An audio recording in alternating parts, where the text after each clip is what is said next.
This week in news, Nintendo's shutting down stores, Halo composers suing Microsoft, and there's a third Sonic movie and a Knuckles show. Extra, extra, hear all about it!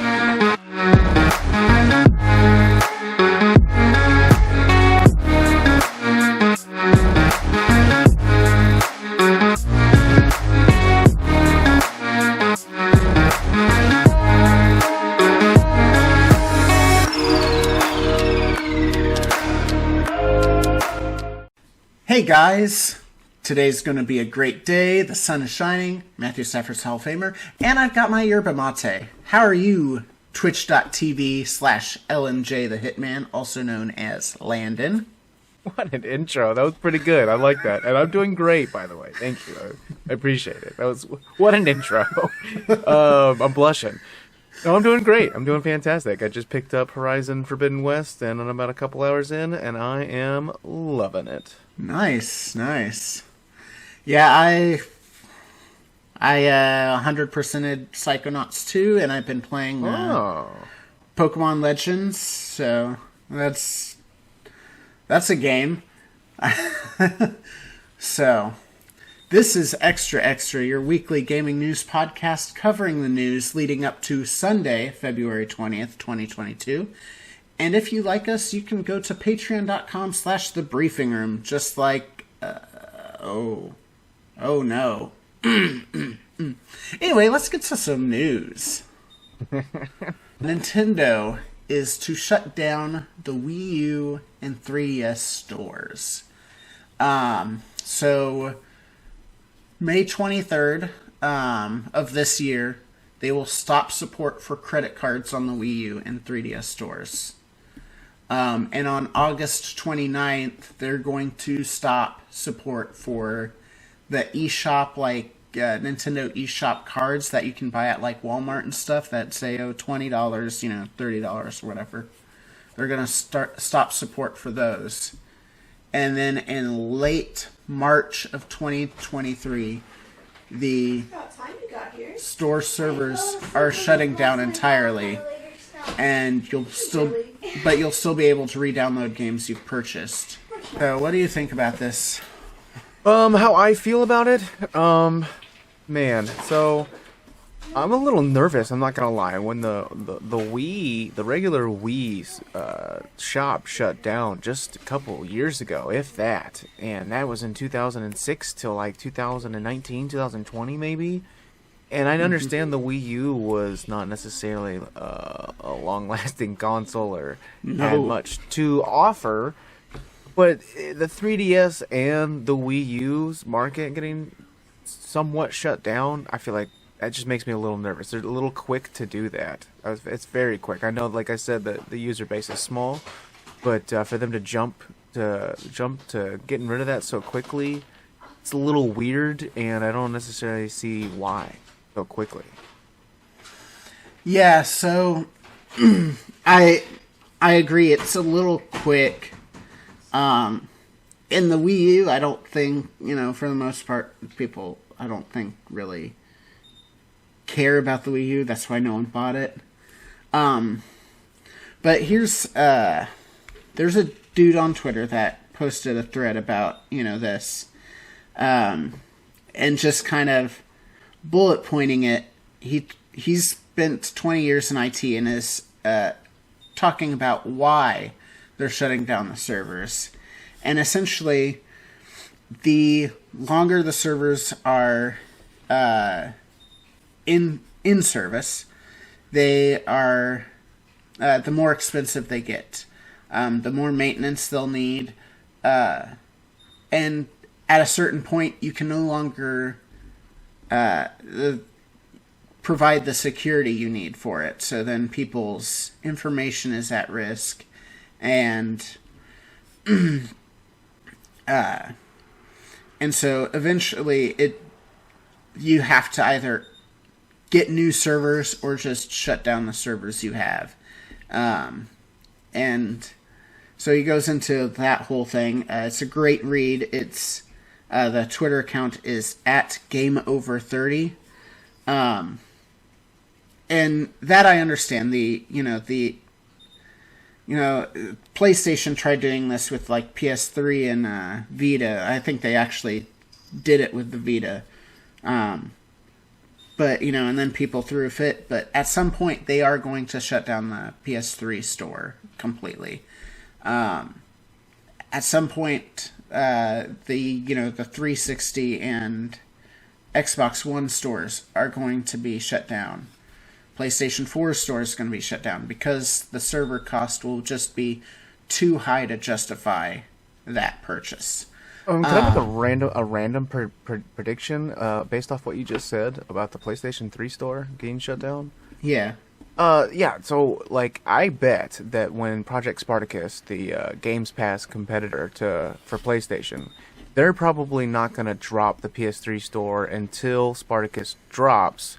That way, they can have all those PS3 and potentially PS2 games on Project Spartacus, so they can feel okay to drop the PS3. Because when they made that announcement they're going to drop the PS3 store, everybody flipped and were pretty upset. And this is to make good light of that, I feel like. But I'm sorry, that was just a random thought. Yeah, I didn't that's in the fine. middle of your thing, but I feel like that applied a little bit. And No, you're good. For sure see that happening. So I agree with that. And I think that's where people are with this Nintendo story too. Is, with PS3, they don't have, their back end for the PS3 was weird. Sony did some weird stuff with their back end with like the player names and all of that, the PSN names and everything.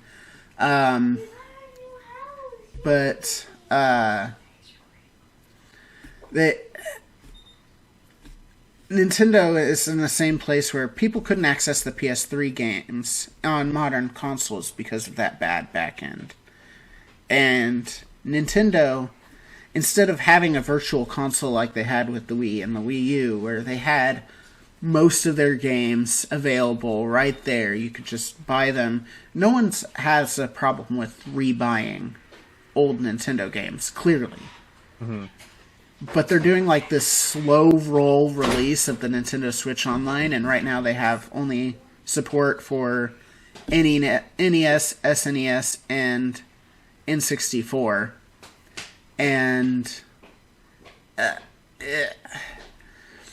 they need to have a wider range. I am fully in support of, game preservation and, just media preservation and in general. Like, there's a YouTube channel I follow, Blame It on Jorge, where he does a whole series of lost media, and it's fascinating to see, even stuff in our generation, like, the Disney Channel had those, like, bumpers where, when they went to commercial and came back from commercial, where the stars of their shows would make the Mickey Mouse ears with, like, a wand. Yeah, I remember that, yeah. Yeah, so they did, like, 80 of those, and 40 of them are still lost. Like, you can't find them online anywhere. It's crazy, like, just even in our generation, how much is lost, as far as media is concerned. So I'm all about, like, preserving media in general. And that's the crux of the issue. It's not that, they're shutting down the servers. It's that virtual store that Nintendo had on the Wii and the Wii U is far superior to what they have on the Switch, the option they have on the Switch. Yep. And they just don't have the catalog. And they'll be the first to shut down, any thought of emulation, because it's piracy or whatever. And it's like, unfortunately, I can see if you're downloading it yourself without, whatever, but preserving the game, I think, is far more important. And if they're not going to do it, it's like, I'm not justifying piracy or by any means, but But if you're not gonna put some kind of dedication to preservation, then somebody will, and I support somebody that will when you're not going to. Yeah. I'll gladly pay for the game over and over again. I have already done it. Like, I have. I was good at doing that. I have 3 copies, I believe, of Ocarina of Time. I have the N64 version. I have the Zelda collection on the GameCube, which had Zelda 1, Zelda 2, Ocarina of Time, and Majora's Mask. And I have the 3DS remake. Like, I have 3 copies of that game. I'll buy another copy. Why not? Like, and I'm even fine with paying their subscription service if their subscription service had more meat to it. Like, they released, 8 games at the start of the N64 one, and and that was even then, like, that was years later, and it's got more on there, but nothing good, no good additions really, I would say. And $5 a month doesn't, even though that's a cheaper price for their network service, it doesn't give you enough comparatively to Xbox Gold, PlayStation Network. Like, they're miles, they're leagues above them. Well, I mean, their servers, I mentioned last week, their servers until, like, last year were running Windows 98. Oh, yeah, you told me that. Ugh. Last year they announced they were updating their servers, and in that announcement, they mentioned that they're updating from Windows 98, and everyone's like, wait, you're running that on your servers? Is that why the online was trash? The answer is yes. So you have anything left to talk about this story?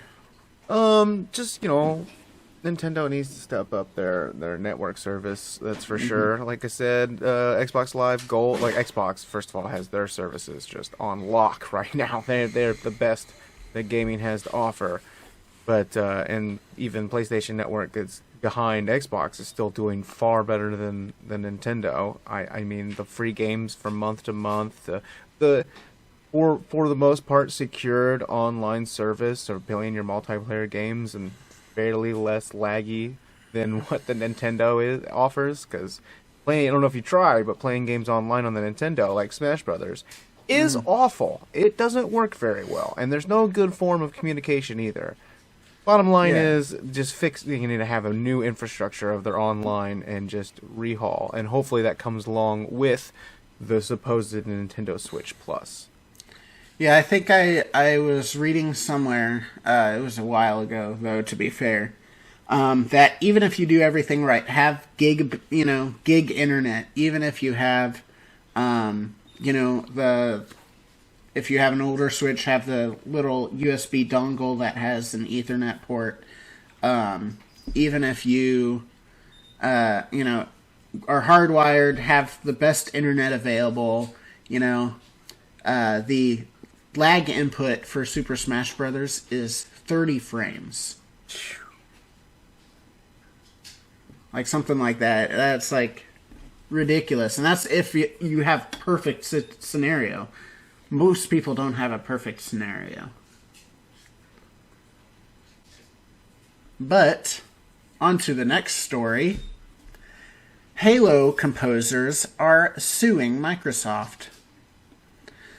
So, I had no idea about this story. I hadn't heard of it until I was looking up stories for this docket. So, the composers are Marty O'Donnell and Mike Salatori, I believe is how you pronounce his name. They composed the original trilogy. I think they also did ODST and Reach and stuff like that. And this is over unpaid royalties between them and Microsoft. Which you think, why is Microsoft not paying royalties? You'd think that'd be something they do. Well, this dispute apparently has been going on for 20 years. Oh. So, yeah. So, I did not know that it was going on for so long. So the composers had a deal with Bungie for the music to Halo. And then when Microsoft, this is just my basic understanding, having read the story and everything. When Microsoft bought Bungie, that contract they had with Bungie was different. Like, it was either voided or whatever because of the purchase. And so they're claiming that because that contract had been voided when Microsoft bought Bungie or whatever, all the music that they did for those games were licensed to Bungie/Microsoft at that point. But Microsoft claims that because that contract was voided or whatever, their music work was work for hire. Therefore, the music belongs to them and not to Marty O'Donnell and Mike Salatori. And so the big thing is this Halo TV show that's coming out next month on Paramount Plus. If no agreement is reached, there could be an injunction on that TV series that's set to come out next month. Whoa. Which would prevent it from coming out. Or Halo. So, this is a weird situation, because I'm all for artists being paid, but it's kind of a he said, she said situation. So, it's entirely what the court's going to look entirely at the situation, and I'm sure legally the two sides will come to some sort of agreement. Or Microsoft being Microsoft and having the amount of lawyers they do will just smother Marty O'Donnell and Mike Salatori with legal stuff. But yeah, because, we're on the outside looking in, there's really no way of saying who is right in here and who is wrong here, because their claims are so different. The one thing I'll say is they said they had tried approaching Microsoft about the contract situation when they bought Bungie, and Microsoft's like, yeah, we can talk about it later. That's something I would have pushed. I would have been like, no, I'm not working on the music until we come to an agreement. Yeah. Not be like, I might make this into a lawsuit later. Yeah, so it's that's what I would have done personally. Is big corporations, and I'm an Xbox fan, but big corporations, I don't trust them. I will never trust them, and I would have been like, no, I'm not doing the job until I have something in writing. And if you find someone else, then I'll go find another job somewhere,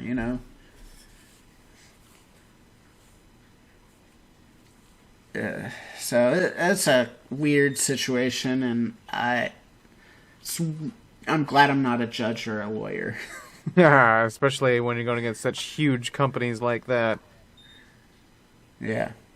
Yeah. So, third on our docket is a third Sonic movie is in development. Good news! This is a good news article, because give me more Sonic. I enjoyed that movie, and I am excited about the second one. And I know that it's not some people's forte, but it's my forte, and I like that movie. And I know it's a little kiddish, but I enjoy them. Yeah, I enjoy Sonic in general. The games, sometimes I enjoy the games, sometimes I don't. I can totally understand people saying that they're repetitive. I can understand people saying that you don't do a whole lot with the Sonic games except hit A over and over again. I can see there's some people that talk about the older games and they're like, I hate how you start to go fast and if you hit a single object, you just stop and all your momentum's gone. I agree, that's very frustrating. Some of the games I enjoy, but what I really enjoy is the extra content. like the Archie comics. I don't know if you've read anything about the Archie comics. Quite a bit of Riverdale. Archie Comics does their longest running comic series, and I think the longest running comic series in general is Sonic Comics, and they have some bizarre Sonic stuff in those comics. All you have to do is just Google bizarre Archie Sonic comics, and you'll get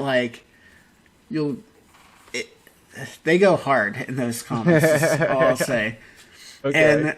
And then there was the TV shows that most of the TV shows had Jaleel White, who is Urkel, playing Sonic, and it's tremendous. There's one where Sonic was abandoned, was left with someone else because his mother was a queen who was being overthrown by Dr. Robotnik, and Sonic's brother and sister were also left with other people.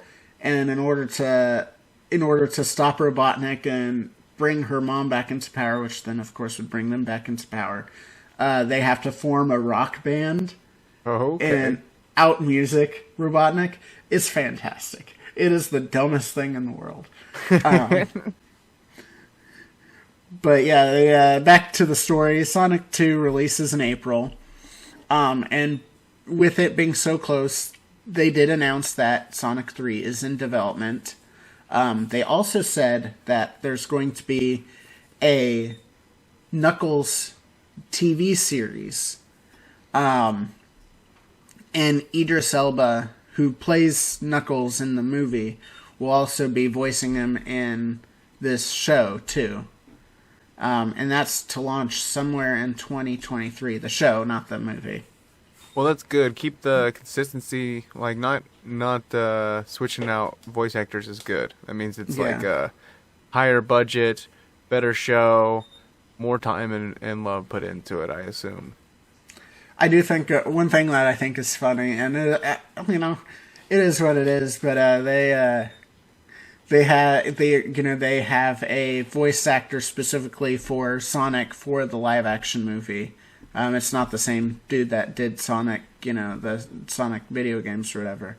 And then they have Idris Elba, who has never done Knuckles in the games, and they chose him as Knuckles for this movie. And then you have Colleen O'Shaughnessy, who has always played Tails and is playing Tails in the movie. And you also have, Seth Rogen as Donkey Kong in a Mario movie, so. Yeah. But I just think the casting has been weird in the last couple months. So, and then they released the poster for Sonic 2, and someone's like, wait, so they have the voice actors for everyone in the show, and, obviously also James Marsden and Jim Carrey, who aren't voicing characters, they're actually playing characters. Right. They're all on the poster, and their names are all highlighted. But Tails is also on the poster, but Tails' voice actress, because she's not a known name, because she's a voice actress. Oh, but Tails is still an important character. Is not on the poster. That's annoying. But anyway, yeah, I'm excited. Again, I love Sonic. I love everything all the outlandish and dumb things they've done, and the extra material. So I'm excited to see what they do. I saw someone joke, what they could do that no one Gen Z or the upcoming Generation Alpha. One thing they could do for Sonic 3, if they decide to go into some of the video game stories, is they could have just a static shot of water, and Gen Z and Generation Alpha will have no idea what that means, but Generation X and Millennials will lose their mind. Wow. Yeah, they would. Just a static shot of water. We're a little early. I did not anticipate us taking so little time. So I'm going to pull up another story. This is from Eurogamer. Okay. And this is by Victoria Kennedy. Horizon Forbidden West was delayed, in part to avoid crunch. So, director Mathij De Jong, if I mispronounced your name, I apologize. I'm American, so I don't know other languages. Spoke to a Dutch site and talked about the delays and the work culture at Guerrilla. And here's what he had to say. Forbidden West might have been released at the end of last year, but then we might have had to work overtime. That also played a part in the decision to release the game now. We are very aware of the disadvantages of crunching, so we take that into account a lot in our planning. To give an example, at Christmas, we said that there would be no work and everyone could have a 2-week vacation. The company was closed and you couldn't even go to work. And Games Radar obviously translated that interview. So I mean that's fantastic. No, it really is. That's phenomenal. Love hearing more and more studios, especially all these PlayStation studios. Insomniac did it just with Ratchet and Clank. There was no crunch on that. There was no crunch on, I can't remember the name of the studio right now, but the Returnal studio. There was no crunch on that game. And in PlayStation, just keep it up. That's how you create beautiful studios that make beautiful, amazing, fun games. Now all they need to do is get Naughty Dog on the same page. Yeah, probably not going to happen. That's their baby. They do all the crunch. Yeah, Naughty Dog. Not. But yeah, no, I love to see it too. That I've talked about it before. That whole concept is one of the reasons I was like, yeah, I think I'm gonna not go for this degree I was working on. Yeah, you look at, we mentioned Naughty Dog. You look at Rockstar with the 100-hour work weeks. So there's a total of 168 hours in a week. So they were working 100 out of that 168 hours. And you've got to think they've got to have sleep. So, Bathing, even if food, family. They need food, family. Like, even if they only get 5 hours of sleep each day, you're still talking that's, 35 hours of, out of that 68? Yeah. Like, there was next to no time to decompress and spend time with family, and that's just ridiculous. Absolutely. There's this whole idea that you need to, what about the people that want to work? If you make it so no one can get overtime, then those people that want to work won't be able to work, and it's like, but you're saving them from themselves. Like, right. we have a coworker, works in my department. He works 7 hours a week. Or not 7 hours a week. He works 7 days a week. He doesn't really get days off. He doesn't really take days off. And it's like, dude, you're only hurting yourself.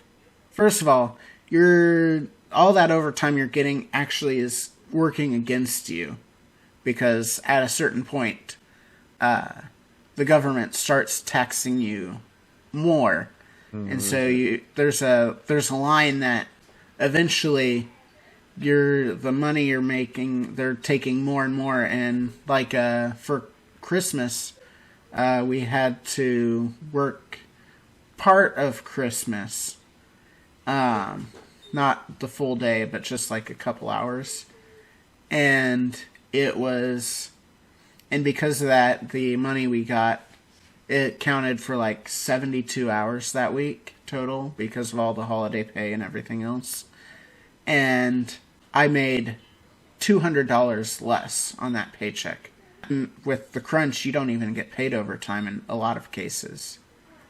And it's just, man, there's people that are working because they don't want to seek mental help on top of that too. You got people that are working so that they don't get left alone with their thoughts. And it's like, it's much better for them to seek therapy. A little overtime I can see, but eventually there's something that needs to be addressed if they want to work that much. True. Crunch equals bad. Yeah. And you're not, when you're forcing your employees to do that much, like, if they are not happy, they put out lesser product. Yeah, you want your game to be polished and well done and not have to go back through it multiple times, see where they messed up because they're unhappy. Make them do it the first time, and they're happy and wanting to be at work. I don't know, I like seeing that story. I don't and while it's a nice story, it's like, it should never have been a story to start with. Video game industry should have never gotten to the point where crunch was that necessary. No one should be miserable trying to make someone else have fun. Yeah. There's a reason that there's such a lack of older developers in the industry, and that's very, very sad. This is why we have 3 people, is extra input on each one of these stories. Yeah. Yep. So, I guess we can. I was going to have us discuss what we're playing. Well, I mean, in the post show, but I guess we'll do it here, and we'll find something else for the post show. Let's see what I've been playing. Like I said, I just picked up Horizon Forbidden West. A couple hours into that bad boy. One of the most beautiful, gorgeous games I've ever seen. It is phenomenal. I haven't played enough to give it a score or anything, or a should you or shouldn't you, but it is good. And I've been playing through Ranked and Apex. That's been going great. And I'm supposed to be starting Dying Light 2 here soon with my brother and friends. Doing a 4-player co-op run of that, and that's going to be fun. And next week is Elden Ring. I'm stressed. I don't know about you, but I am stressed. I also had friends ask me to play that Lost Ark game that just came out. A game by Amazon. Just dropped. It's like Diablo, but looks honestly better than Diablo. But I already have too much on my plate, so I said no, made my friends mad. Even though it's a free game, I'm going to stick to what I have planned already. Yeah. There's so much. Yeah. Oh, that sucks. I went to go to my GG app, and it didn't keep me signed in, so I have to figure out what my sign-in is. Yeah, I 100%ed, got all of the achievements for Psychonauts 2. It's the first current gen game that I've gotten all of the achievements for. I've been playing Pokemon Legends. I think I mentioned that in the show. So I'm not big into graphics, and so when everyone was talking about the graphics, I was like, it is what it is. I'll still play it. I'm sure it's fine, even if it doesn't look great. Man, I wish people had told me more about the graphics, because, they talk about the graphics and they just say graphics aren't good. They didn't really go into specifics, so here's where I'll go into specifics. For the caves in the water, you have it's kind of like when you use Photoshop or any similar products, and you have something that's supposed to be transparent but isn't completely transparent, and you've got a border around an object. They have that for caves and water, where you and your Pokemon and other Pokemon are have this like outline to them. You've got if there's something that's just inside your draw distance, just inside your vision, that thing will be at like 10 frames a second, or 10, whatever, 10 frames a second. It's very laggy. It gets better as you get closer to them, but it's like, if you can't process something that far away, just reduce the draw distance, make up for it in some other way. You've got the Pokeballs. When you throw them and you're on the water and you're catching a Pokemon that's in the water, it looks like it goes into like a layer that's behind the water layer, which is weird. Obviously video games do have layers and so forth, but I don't know why you wouldn't have it on the, Pokemon and Pokeballs on the top layer. That doesn't make a whole lot of sense to me. I guess if the Pokemon's partially submerged, you want it. I don't know. Video games are hard, I get that. But yeah, no, there's definitely some stuff. It's not just that the graphics no goo. There are some legitimate issues that you wouldn't find in games 15 years ago, let alone now, that are in this game. And that's unfortunate. But it is a fun game. There's a lot of tasks, and I'm very much like the good little boy that's like, ooh, tasks. Like, I'm gonna do all these extra things. So it's like, and it makes sense to the story too. You're building the first Pokedex, so it's stuff like, all right, catch this Pokemon this many times. See it use this move this many times. Pichu has a task where it's like, catch Pichu while it's sleeping. Oh, okay. And so you just have to wait there in grass, and you just have to sit there watching it, kind of walk around, do its thing, and wait for it to go to sleep, so then you could throw a ball at it. There's only three types of balls in this game. There's the normal Pokeball, which has the 3 levels. There's the Pokeball, Great Ball, and Ultra Ball. And then you've got the Heavy Ball, and there's like Heavy Ball, Megaton Ball, and there's another one in that line. But it's basically the Pokeball, Great Ball, Ultra Ball of the Heavy Ball. And unlike the Heavy Ball in the normal series, this Heavy Ball doesn't catch heavier Pokemon easier. It catches Pokemon that aren't aware of your presence easier. But because it catches the Pokemon easier if they are unaware of you, there's a reason it's called Heavy Ball. It has no range. It's very short. And then you have a longer range Pokeball that has no like bullet drop to it, where like it just goes straight when you throw it. And that's the final form is the Jet Ball, but it basically is it's basically for things that are way too high for you to reach or way too far for you to reach. You can just throw that ball, and because there's no drop to it, it just goes straight. Huh. And so that's for catching Pokemon like that. Legendaries are a lot easier to catch, partially because there's story reasons for you to be catching them. So they don't have the... I think Regigigas is the only one I've had to throw more than one Ultra Ball at. Huh.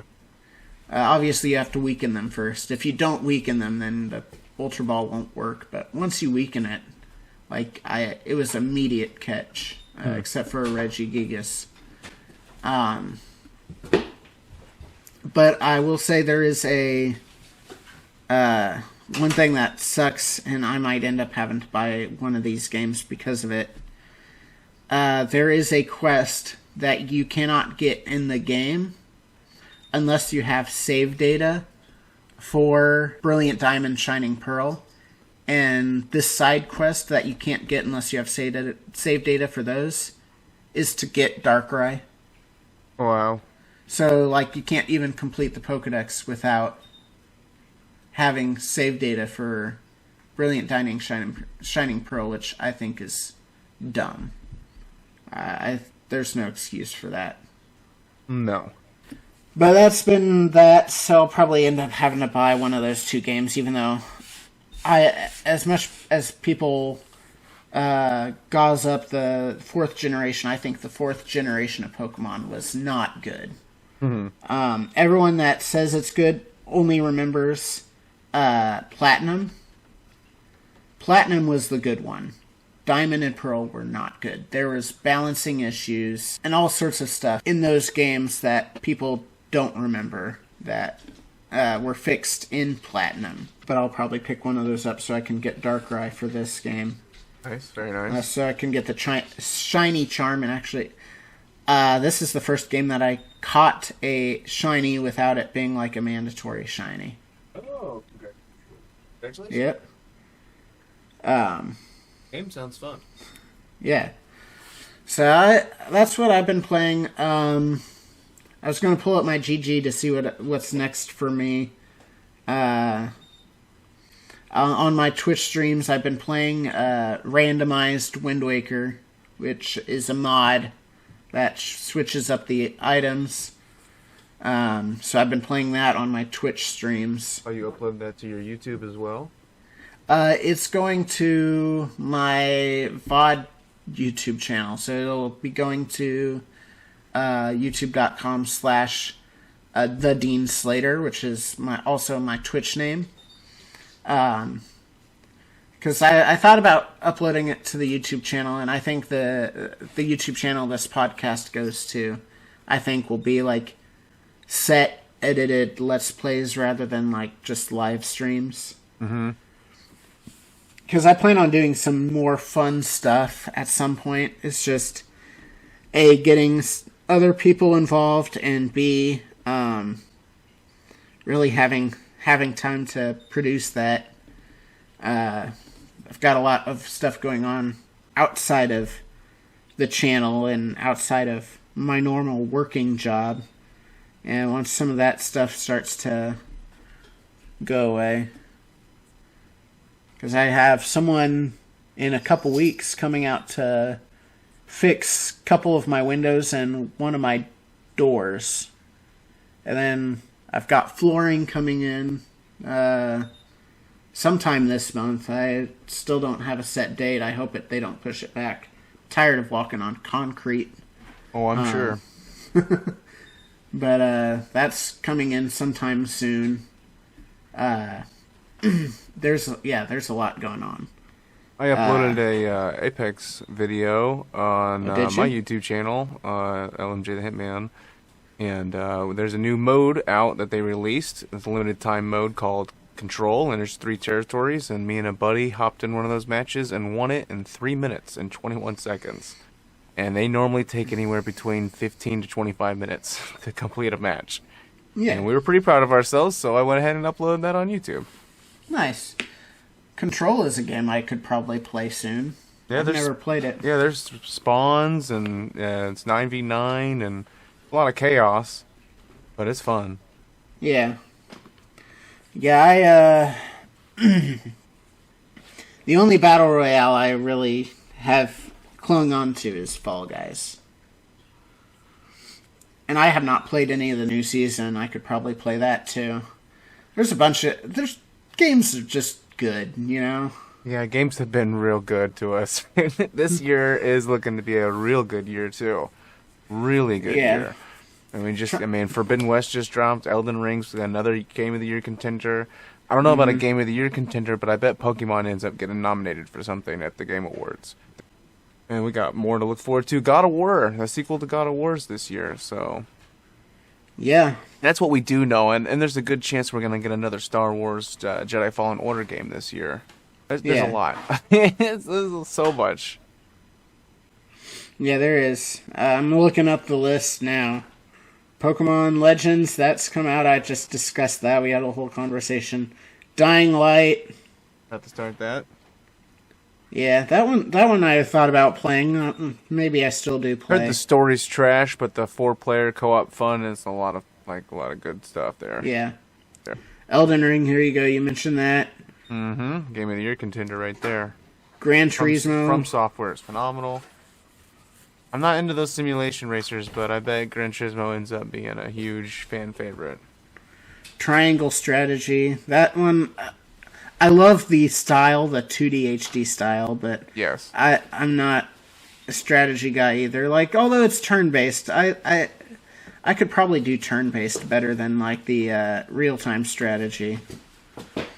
Tiny Tina's coming out in March. March 25th, yep.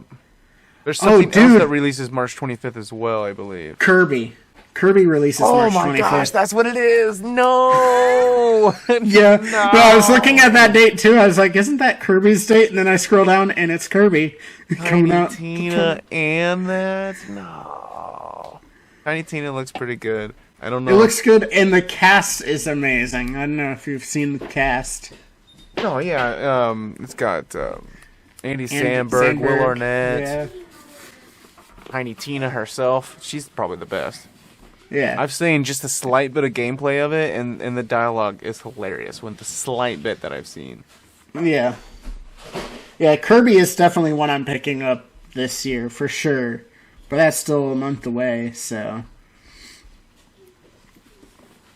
That's definitely on my list of must-buys the week of. Kirby. Yeah. Forspoken comes out this year. Oh shit, that's another good one. That's the Square Enix PlayStation game. Yeah. That game looks good. That game looks pretty damn good, actually. I don't know, the combat and stuff looks good. I don't know how the story's gonna pan out, but the combat is looking pretty good. Isn't that the one that Gary Whitta was writing for? I believe so, yes. Best. Him and a whole bunch of his colleagues are teaming up on that boy. He wrote man who wrote Rogue One. The only good Disney Star Wars movie. Yeah, I gotta agree with that. Solo wasn't bad, but... No, I was gonna Solo, but no, let's not say it's good. Let's just say it's alright. It's alright. I didn't mind Force Awakens when that first came out, because I was like, alright, well, I get what they're doing. They're setting up the new trilogy. And then... The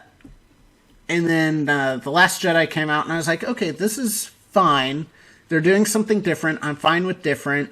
It's still taking what Force Awakens did and kind of building off of that. Yes, the second one, I feel like the second one could have panned out a little bit better if they would have followed a lot of the plot they set up in the second one. Like, hey, you know what? Second one was okay, but it seems like it's gonna pay off by the time we get to the third movie. I think the second one will be a lot better once we get to the third movie. The third one just retconned everything. Oh, so bad. What's your name? Skywalker.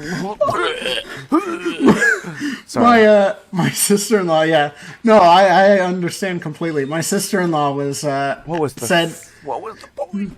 She saw it before I did, and she's like, you should tell me what you think when you're done watching the movie. So after the movie ended, while I'm still sitting in the theater, the seat in the theater, I did a Google image search and sent her a picture of cheese. And I was like, that's my thought. Cheese. I knew, I already was like, this movie is not, I'm not enjoying this anyway. But by the time it got to the point where they're like, oh, we're stuck here, we're even if we don't win, they can't escape either, so we're gonna die here. And then they're like, no, your friends are coming. The power of friendship is gonna save you. It's like, no, I don't need power of friendship in the movie. And then as soon as she was asked what her name was, I was like, don't say Skywalker. Don't say Skywalker. Ah, damn it. Not only did they throw out like the whole build-up of the first and second movie, but there was its own build-up in the third movie of why she shouldn't say that name. Like, there's so much build-up to why she shouldn't say that name, and yet there she goes. I'm a Skywalker. Why'd you say that? The whole point of you is being a Palpatine. You didn't want to be a Palpatine. You faced being a Palpatine was awful. You faced your fears. You turning your name Palpatine into a good name by being a good Jedi, and you keep the name and you turn that name into a good name. That's how you beat the dark side. But no, just make up a name. But at the very end of the movie, just make it up. I'm this person. I feel like I'm a Skywalker, so I'm a Skywalker. Hot take, I think the movies would have been better if they just didn't have the original cast. The original cast in it. Yeah. Well, what about Luke, though? Like, Luke fits pretty well in there. Thing. And especially with the new TV shows they're doing right now, Luke fits really well in there. Here's the thing. I wouldn't have minded it so much if it wasn't for the fact that they're like, oh, we need to give the original cast stories that they have to follow, too. Because at that point, then the original cast stories then overrid the new characters' stories. And so you had this convoluted thing where there's too many stories to follow in all of the movies and just not enough movie time. And it's like, you need to cut down the fat. And let's face it, we already got stories. We already got development from the original characters. Yeah. Just have them... You don't even have to, like, kill them off before the movie starts or anything. Just have them doing their own thing. They did what they needed to do. They're, living their lives, doing their thing. And now it's these new characters are coming in, doing what they need to do. Well, if they make more, just like, 1,000 years forward in the future, please. Like, just make it to where nothing can be referenced, but just barely referenced. Like, the Force, the Nickelodeons, you can reference that. Just leave it at that. No Yoda, no nobody. Even 1,000 years in the past. Do something with that. They were planning to. The beginning of the, just talking about Star Wars, we're already now... people are now unliking, unsubscribing. I'm sure everybody's humping on our bandwagon with, yeah, you're right, that movie is awful. That franchise did go to the ground. Although the TV shows and stuff is good. See, even Jon Favreau himself, who writes and directs a lot of these things, and is he's like the Kevin Feige of Star Wars. I would say. Kevin Feige, if you don't know, is the head of Marvel. So, Jon Favreau has been setting up all these movies. He himself has said and sat down and tried to discuss how they're stuck because they can't go anywhere in the future because everyone hates those new movies. So they're clearly staying in the spot where people are still happy with the timeline between 6 and 7. But there's only so much you can do with that too. They're gonna run out for sure. Yeah, there's only 30 years there. There's 30 years, but eventually the 30 years is gonna run up. Dave Filoni also, anything he does with Star Wars is pretty good. He's the one that did Clone Wars and Rebels, and he's done some stuff with Mandalorian too. But Dave Filoni is another name that if he's attached to Star Wars, I'm like, okay, I don't mind. The other thing about the new trilogy too, not to keep bagging on it, but both the prequels and the original trilogy had a good balance of lightsaber battles and space battles. There are no space battles in the new trilogy. When Palpatine brings up all those spaceships, what are you talking about? With his hands. The guy that's been resting for so long, he's been storing his energy, and he's like, I can barely move, so I had to make other people do everything for me. I barely can have a connection to the Force now. Oh, by the way, here's 1,000 ships from the ground with one swoop of my hands. That was not still a space battle. That was still within a planet's atmosphere. True. That is true. That it was no actual space. You were right.